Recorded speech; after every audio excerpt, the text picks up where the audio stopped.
அப்படின்னா பைத்தானோட basic concept. இப்போ ஒரு பைத்தான் இன்டர்ன்ஷிப்போ இல்லை பைத்தான் கோர்ஸோ இல்லை நம்ம ஏதோ பைத்தான் பற்றி நம்ம கற்றுக்குறோம் அப்படின்னா, ஸோ அதோட பேசிக் கான்செப்ட் எப்படியெல்லாம் இருக்கும் அப்படிங்கிறது.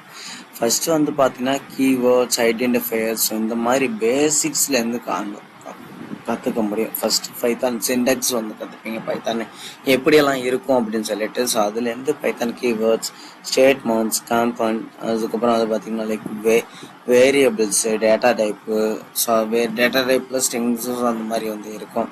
அப்புறம் frame work, name phase, so இது எல்லாமே பார்த்தீங்க அப்படின்னா இது உங்களுக்கு ஒரு ப்ராஜெக்ட் டைப் பண்ணும்போது அதில் உங்களுக்கு வரும். ஸோ அதில் அரேஸு, ஸோ அதுக்கப்புறம் ஆர்க்ரேட்டர்ஸு, ஸ்டேட்மெண்ட்ஸு, லூப் கான்செப்ட்ஸு, ஸோ இது எல்லாமே ரொம்ப ரொம்ப இம்பார்ட்டண்டான கான்செப்ட்ஸ். ஓகேங்களா? ஸோ பேசிக் கற்றுக்கிறீங்க அப்படின்னா இது கற்றுக்கிறது ரொம்ப பெஸ்ட் ஆப்ரேஷன்